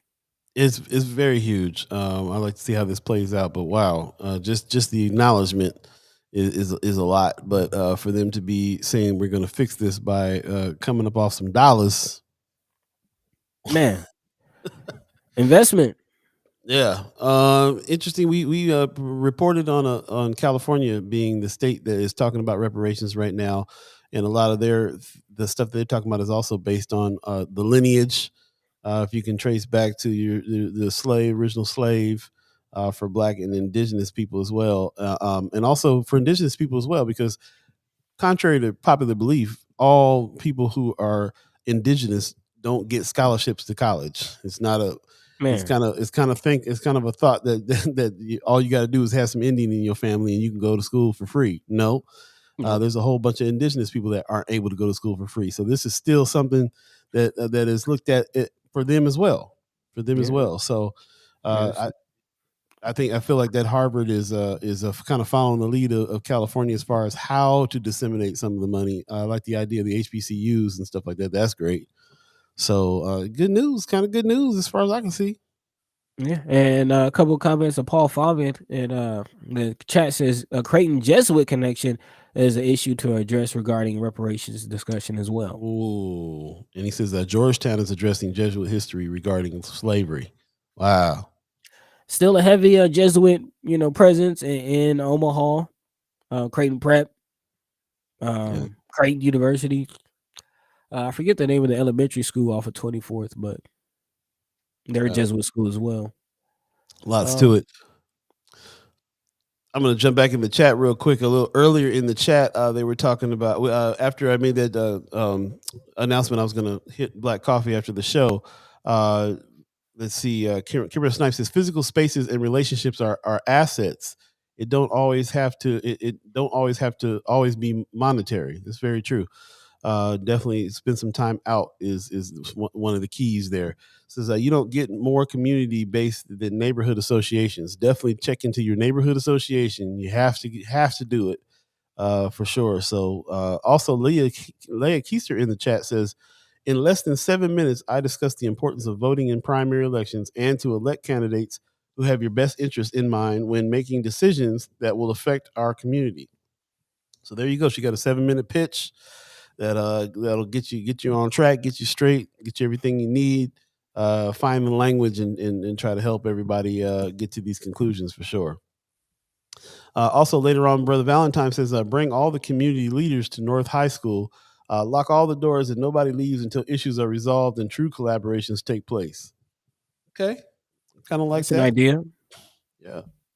Yeah, I like the idea of bringing all the leaders to into one place and really trying to hash some things out. I don't know how much would get hashed out, Right. but it'd be Worth a try. definitely worth a try for sure. So anyway, later on in the chat, Ms. Snipes says Pacific Health is different things too. It's political health, social health, and civic. And neighborhood associations can play a major part in all of them if you're strategic.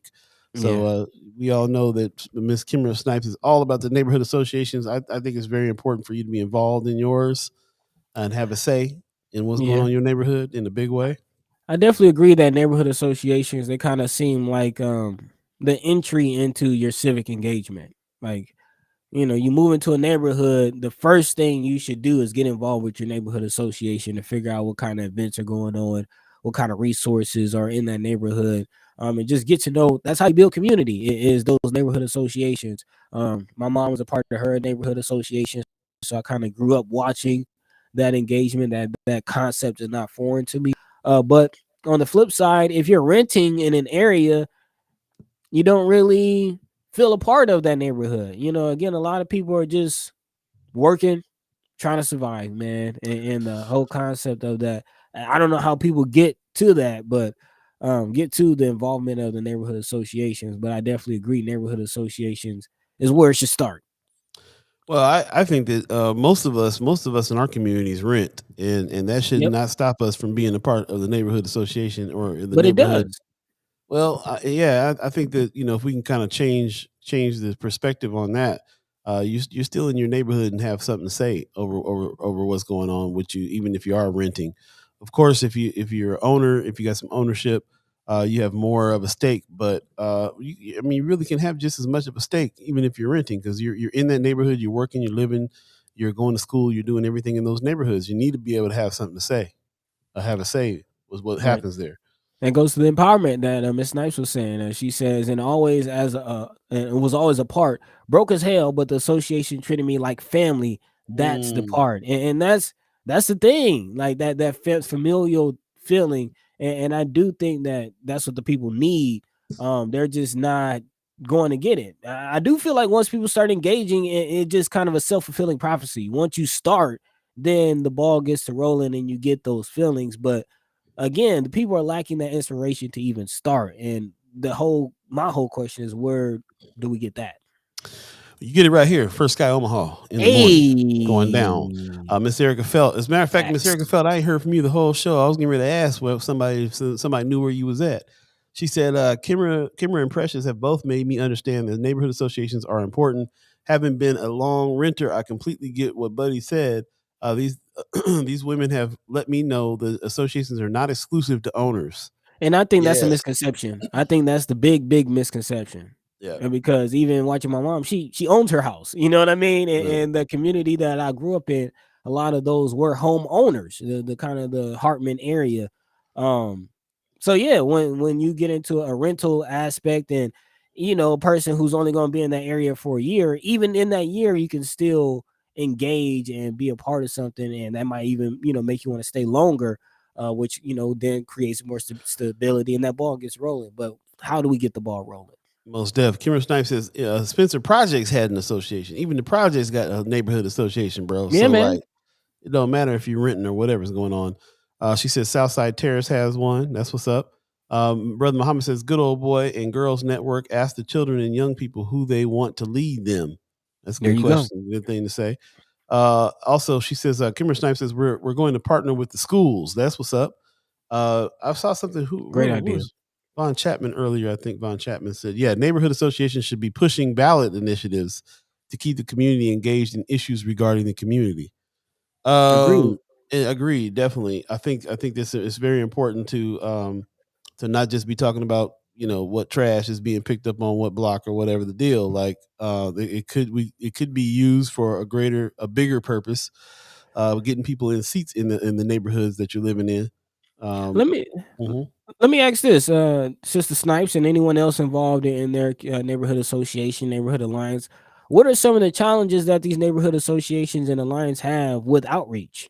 What are some of the barriers with outreach? Is it just a lack of manpower, or what is that? That's a good question. I like to think of First Sky Omaha as the East Side Neighborhood Association Man, because all the we way. we do a lot of talking about what's going on in the neighborhoods in the East Side, and we talk regularly. That's the thing too, man. I was thinking about like how regular these conversations are. Nobody's speaking this regularly on these topics. If something comes up in the news, something comes up in the news, but there's not really a whole lot of discussion going on about it until things like this happen. Right. So yeah, it's really interesting how that works. We're gonna take a quick break. I'm gonna get back to this chat here when we come back, but stay tuned. Once again, you're listening to First Sky Omaha Radio, First Sky Omaha in the morning. In Paul the B, morning. Buddi3 Da Gawd, Star Trek Rich, tricky words of wisdom when we come back, and also the Haps coming up. Stay tuned. We'll be right back, y'all.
Welcome back, welcome back, welcome back. First Sky Omaha Radio, First Sky Omaha in the morning. In the morning. And we found you in the chat chiming up. We appreciate everybody that's jumped into the chat and getting deep into these discussions. I appreciate everybody that is sharing the show on their Facebook page as well, so that everybody can jump in. As many people can jump in as we can, get this conversation going. So I really appreciate that. Just want to jump in the chat real quick again, and let's see. Miss Erica Felt says we're talking about neighborhood associations. What's stopping? Buddy asked a question before the break about what's needed to really kind of push the neighborhood associations up to the forefront. Miss Erica Felt says, I'm wondering if the barrier is funding. I think if people received a postcard when they moved to the neighborhood, then they'd be more likely to join. I have to do some research to find mine and join. Interesting. Cameron Snipes says a recent barrier is COVID, which really impacted membership. Another barrier is the lack of young people getting involved, which is why we want to work with schools. That's a good idea. She also said one of the barriers, at least on the South Side, is multiple languages being spoken. Another one is lack of people understanding what it is exactly the neighborhood association to do. Right. That's why we did a strategic plan so we can hash that out. Very interesting. She said neighborhood associations are still trying to get past lack of membership because of COVID. Yeah. That's I'm sure that's really, really rough. She says y'all need a show on associations, period, and have Omaha planning come on. Okay. I'm down for devoting a show to the neighborhood associations for sure. That's an idea. Man, that is a real idea. Yeah. It's a real idea. It's a great way to know exactly what's going on. You know, Gifford Park, what's happening over there. Miller Park, what's going on over there. Southside Terrace. I like it. We can have some report ins on the show, man, on what's happening. You know what I'm saying? So, I like that idea. I do too. Like I said, man, you know, I feel like we're doing the work that we're doing here on First Sky Omaha. I feel like it's partly that kind of thing where we're kind of bringing people together in certain neighborhoods, and it's more broad because you know we're talking to the whole of Omaha. But at the same time, we're focusing in on some things that are happening even down the streets, even down to 24th and Lake Street and 30th Street and all these places that we talk about. And so, yeah, it'd be really interesting to be able to, mash this whole neighborhood association idea in together with these discussions.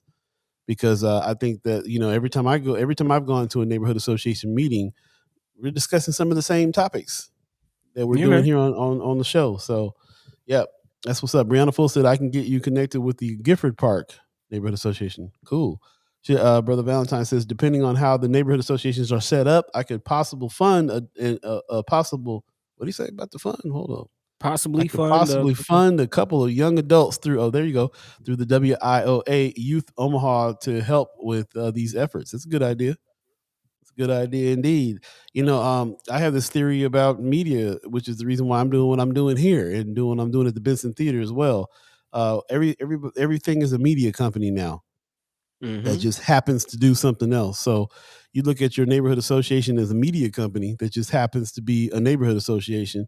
Then you might think of that differently. You might have more presence on social media. Have some of these young people do some TikToks about the neighborhood. Have people, representatives that are trying to get in seats, have more interviews with them, start a podcast at your neighborhood association. There's all kinds of stuff that can happen. Well, I kind of mentioned it on Wednesday.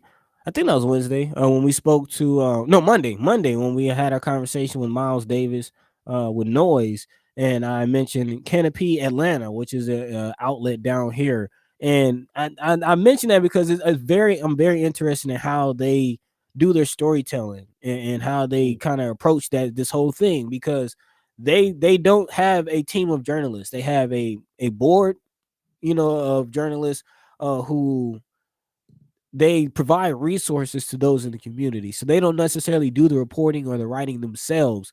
They just do some of the research, you know, tell them what kind of city individuals to talk to, kind of give them the numbers, the city data. They give that information to community members and let community members use that information to tell their own story. And I'll kind of be interested in a similar approach, you know, get somebody from Gifford Park, get somebody who lives in the Miller Park area, get somebody who lives in Lakeview or Southside Terrace, in all of these areas and kind of the Benson area. Look at it in that area and have them tell their own stories in that type of manner. That'd be There you go. interesting. Kimmer Snipes says, I just bought a podcast, Mike. Go and put it to use. Well, right. Go ahead and put it in some people's face. See what they got to say. And we can, like I said, you can do your little mini town halls. You can do a whole bunch of stuff. There's a lot of ideas that can happen there when it comes to how to mediatize your neighborhood association. Lots can happen. One of these, I'd love to live in a neighborhood where there was something on YouTube or some kind of channel or something like that. Here's what's going on in your neighborhood. Let them know. News is the reason. Like being a part of the alternative news is the way that we are in having these conversations. It's the way in. Yeah. Just finding the information, just relaying the information to your neighbor is a way in. So we got all these means to do that. Your phones, your social media accounts, your podcast mic, your podcast studios like here at Weberized, your digital channels. Lots can be done, but I really like that idea. Sometimes you have to kind of passively listen. I mean, you wash the dishes, you turn on Amazon, you turn on what's the Alexa? What's the why am blocking out the name right now? The one where all the podcasts are on, Joe Budden and all them. Spotify. I don't know why I couldn't think of Spotify. You turn on your Spotify and there's your neighborhood association has a 45-minute broadcast of what's going on in the neighborhood and what y'all talked about at the last meeting and all that. I mean, a lot can be done there. Yeah, and that was kind of the idea behind First Sky Omaha. We want this to also be a commercial, if you will, for what's going on in the city, and that's why we have the noise, and that's why we interview the people that we interview. But there's still so much more that could be done, and I think if we kind of approached it in this way, that'd be very interesting. Very interesting. We can maybe swap out some of these KETV stories with stories directly from the hood. Which is what we would much rather do. For sure. Paul Fieldman says, Ear Hustle podcast allows incarcerated individuals opportunity to share life inside. There's another one called Prison Radio that we used to broadcast on Mind and Soul when we was over there on the Malcolm X channel. And that was Bumia Abdul Jamal got to speak every week on that one, Prison Radio. So again, using technology to get the word out is kind of the best thing. As you can see, the groups, Friends of First Sky Omaha group page has grown organically over this past year in a big way. Get a lot of our information there. So I know there's got to be some neighborhood association pages that can be pushed. Have some of these young folks that Brother Valentine can pay to help spread the word into each person in your neighborhood about the page. So lots can be done there. Yeah, man. So again, if anyone is interested in acting on any of this, that's what it's all about. Not just having a conversation, but mobilizing and getting to work. So Sister Snipes, if you need some excuse me, sorry. Yeah, kicking my butt. If you need some ideas on what to do with that podcast, Mike, holla at us. That's what I was trying to say. You can always come to Weberized Studios as well, Weberized.com. They're the podcast kings around here, so definitely check them out. And speaking of Weberized, Weberized provides us the Starfleet Daily Meditation of the day. So the Starfleet, Buddy likes to call them the Trekkie Words of Wisdom. It's a good name for those as well. Today's villains who twirl their mustaches are easy to spot. Oh man, I keep on putting the wrong. Hold on, dude. I keep on putting last week's spot on. I'm gonna find the right one. So hold up, just one of them days. I keep on doing that. I put yesterday's on. I'm like, this sounds familiar. But today's is by Jean-Luc Picard, which is of course one of everybody's favorite characters from the Next Generation. And today's Trekkie Words of Wisdom is: the road from legitimate suspicion to rampant paranoia is very much shorter than we think. That's very poignant. No, that's very poignant. to the conversation. It really is, man. I heard a very interesting I heard a very interesting quote this morning, a thing that somebody said about the Republican Party. They talked about how they fill their party with fear, and they said they work with scaring their party about a subject. Yeah. And then the very next sentence she said after that was, which is the only way they can mobilize their base.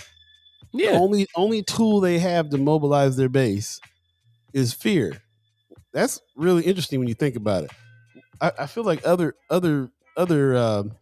groups get intellectually stimulated about something, or fired up about something, or their sense of justice kicks in about a thing. Their sense of wanting to help other people is. There's a lot of different motivations, but when you think about there's some people out here that only are going to get motivated from fear. Like they'll put a legitimate suspicion in their head, and then all of a sudden they're paranoid about everything, and they're acting on their paranoia. The road from legitimate suspicion to rampant paranoia is very much shorter than we think. Man, that's why I call them the tricky words of wisdom, man. Yeah. Very, very nice. So anyway, Kimber Snipes is putting some stuff out. She says, we are looking to hire a permanent communications and planning coordinator. It is extremely part-time, but it is $20 an hour. That is for the South Omaha Neighborhood Alliance. So can it be done remotely? Good question. Can it be done remotely? If so, I'm interested. So there's even some little job opportunities there for you to be involved in the neighborhood associations and the alliances. So that's encouraging as well. So yeah, definitely talk to Precious, talk to Kimber Snipes. They are the two that are very, very, very deeply associated with the neighborhood associations. I will be in touch. That'll work. All right, ladies and gentlemen, it is now coming up on 8:55. 5 more minutes left in the show. Yeah, man, flies by. And right now, time for the haps. What's the haps? What's happening? What's going down? Ladies and gentlemen, time for the haps. Time for us to talk about some things that's going on this weekend. Time for you to let us know what's happening in your world as well, and anything that we need to be bigging up on the show and let people know about. Let us know. In the meantime, between time, buddy, you got some haps for the peoples? Oh yeah. I'm all for picking up where our forefathers and foremothers left off, continuing the work. And that's exactly what this Poor People's Campaign is about. Hey. Continuing the work of the Reverend Dr. Martin Luther King Jr., who right before his untimely assassination was pushing his plans for the Poor People's Campaign, and that is still going on. This is coming up on June 18th, began putting out the call now, a moral march on Washington, the Poor People's Campaign, a mass poor people's and low-wage workers assembly, all going to D.C. All roads lead to D.C. And again, it's about mobilizing, organizing, and changing. This was up. www.poorpeoplescampaign.org. Get some more information there. Yeah. Get some more information there on that. Again, www.poorpeoplescampaign.org, all one word. But again, going logo, what we talking about, man? Supporting the poor people, supporting the cogs in the wheel, if you will. All of us. Shout out to Kimber Snipes for providing a bunch of information on there. I'm gonna go and dig into all of your emails and all those things. Like Paul Philman says, human rights for sure. Yeah, man. So thanks, Ms. Snipes. I'll definitely dig into that stuff, and we'll be talking about that and pushing that more as well. Is that why you're going to DC? Does that have something to do with it? Just say you was going to DC. Buddy didn't forget you said that. Nah. Come on, man. Come on. Also, coming up, the Hungry Club. Shout out to Black Men United and Big Mama's Kitchen and Catering. They will be hosting their Hungry Club Wednesday, April. Oh, that was earlier this week. From noon to 1:15. Yeah, we missed it. Wednesday, April 27th, from noon to 1:15. But also, the Breakfast Club or the Hungry Club is a ongoing event, ongoing series that they have. So we'll be looking out for the next one. Yeah, for sure. Brianna Full in the chat says, haps this weekend. Alicia Shelton and I are having a joint canvassing event to knock doors and lit drop tomorrow. If it's raining, storming, we will phone bank. So check out Okay. full for OPS page for more information. Please do that. Also go to Brother Muhammad's page too, Melvin Muhammad for OPS. He is saying he's going to be knocking on doors and putting boots on the ground as well this weekend. Boots to the roots. Boots to the roots and make it happen. So yeah, everybody's going to be doing that. And don't forget about the most important haps. Monday is the last day you can register to vote in person.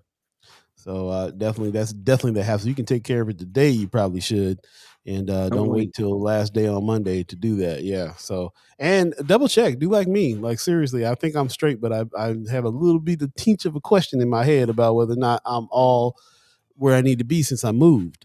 So I'm gonna go definitely and check and see what's going on there. In the meantime, you got anything else over there going on? Yes. This upcoming Sunday is a Mother's Day market, so gotta respect the mothers out there and celebrate the mothers. Again, Mother's Day is coming up right around the corner, and Sunday, May 1st, from 2 to 6 p.m., will be a Mother's Day market in the living room at the Mastercraft Building. That's 1111 13th Street. Entry is free, but donations are appreciated. There will be local businesses, beauty supplies, candles, jewelry, clothing. Live DJ will be in the building. Performances, good time. So yeah, celebrate the mothers. Come out, Mother's Day market again this Sunday at the Mastercraft Building, and then also the last one, Friday, May 6th, North 24th Street Art Walk. Big shout out to the students who will be showcasing some of their work in that. Again, this will be work from completed work from seniors at Omaha North High. So definitely shout out to the Vikings out there. V's up. This will be hosted by the Fabric Lab and the Culture House and the Great Plains Black History Museum. Of course, also the Union for Contemporary Art. So and Spark. Oh yes. So Spark CDI, a part of that as well. So support, man. Support. Yeah. Please do. Go check it out. Good stuff, man. All kinds of good stuff going on. Yep. And just to remind everybody, it's still going down. Black Coffee is still open, and it's one of the only places open for breakfast. The collaboration is going very well with Flame Lab, and as a matter of fact, now they got shrimp and grits. Ooh. Catfish and grits for breakfast and all kinds of good stuff too. So yeah, man, I'm gonna head over a little bit for sure and get a little breakfast this morning. So I'm gonna be sitting in there politicking with whoever comes in. That's how we do, man. You never know what kind of conversations. It's a beautiful thing how the conversations get sparked up in person there as well over food. There's nothing better than sitting around over food and having some conversations. So that's what's up. Tamika Johnson gives us a heart, some peace, and some sunshine. Love, peace, and sunshine. Appreciate you very, very much. Brianna Full says next school board candidate forum is May 5th at the Duchesne Academy. Yeah, Duchesne. Okay, cool. I know where it is. I know exactly the building. I just couldn't say the name. Gifford Park Neighborhood Association is hosting. So there you go. There's a neighborhood association that's hosting a candidate forum. That's what it's good for. So that's what's up. Also, Terry Crawford says Music of the Revolution on the UNO campus today from 1 to 3 in the Pep Bowl. That's what's happening. I wanted to go see that. I might try to break for lunch and go check that out. So that's what's up. Pop says, great show. Have a fantastic weekend. Appreciate you. I thought I saw, let's see, Miss Erica Felt doing her. Yeah, she says, great show. Yep. Drink water and keep your space. In other words, be good to yourselves. Appreciate that. Buddy, you got some words for the people? Man, apologize for coughing all on the mic, man. We try to keep it professional out here, but just one of them days. Yeah, but we appreciate y'all as always for sticking with us even through those days, and giving us the support that you give, always giving your input, always giving your feedback. As I always say, conversation rules the nation. So let your mind be free, let your voice be heard. We are here to provide a voice to the voiceless. So tell a friend, especially those who feel isolated, those who feel like they aren't being heard, those who feel like there's no platform representing them. First Sky Omaha is here. Tell a friend. Let's keep growing. There you go. Pop says, hey, great show. Have a fantastic weekend. Thank you, Pops. You have a good weekend too. Everybody have a good weekend. I'll definitely make some phone calls and catch up with the fam this weekend. Brother Muhammad says, keep on trucking. Heard that. I want to give thanks to the Omaha tribe elders for allowing us to be on this land and speak while we're here. going to give a shout out to our elders for allowing us to speak before them. And I want to give a shout out to you, all the chat chimers that we cannot do this show without. Thank you for sharing the show on your Facebook page. Thank you for all your comments. Thanks for everybody who's not just on here trolling and BSing, but actually contributing to the conversation with intelligent, researched material. And just that alone, I can't tell you how lucky we are to be a live stream show with no BS going on. Like, this is what's up. So it can be done, and we are the model for that. Thanks to you. So thanks to the chat chimers. We will be having another kickback soon because we had such a good time with being able to see each other in person recently. Thank you for everybody that came out for that. There's going to be more in the works for that for sure. And shout out and thanks to everybody who is a reoccurring sponsor of the channel as well. We can't do that without your assistance there as well. $5, $10, $25, $50. We have several tiers that people are jumping on, and we're really working on building that out as well, so that we can continue this and expand it, get to more corners of the city that we want to talk to, and more people, and just get the word out. Just get the word out more. So thank you again for everybody who is doing that. If you have not become a recurring sponsor of the channel yet, then please think about doing so. Go to firstskyOmaha.com, hit the donate button, and please help us out there on that tip. So again, thank you very much. And we will see you Monday, where we will have a special guest from Noise. And we also have a special guest from Flatwater Free Press and the Reader as well. As a matter of fact, El Perico this time around. We got Carla coming in talking about what's going on for Cinco de Mayo, her thoughts, and more information on Cinco de Mayo than you may have had previously. So you know us, we're always trying to get down to the truth of the thing. So Yeah, we'll be talking about it, and more candidates coming up next week too. This is the season, and we got a few more to meet. We're going to try to get Mark Snow on next week as well, so we can be fair to everyone that's running for school board here, and some more. And I think Alicia Shelton's coming on too, and of course we'll have Tony Vargas next Friday. So stay tuned for that. And we will see you guys. Have a great weekend. Stay cool. It's going to be a nice kind of sleep in rainy weekend, I think. At least that's what I'm going to try to do. So we'll see. In the meantime, between time, thank you very much. You guys have a good one. Take care of yourselves. Peace. By the way, Vanglorious, this is protected by the red, the black, and the green.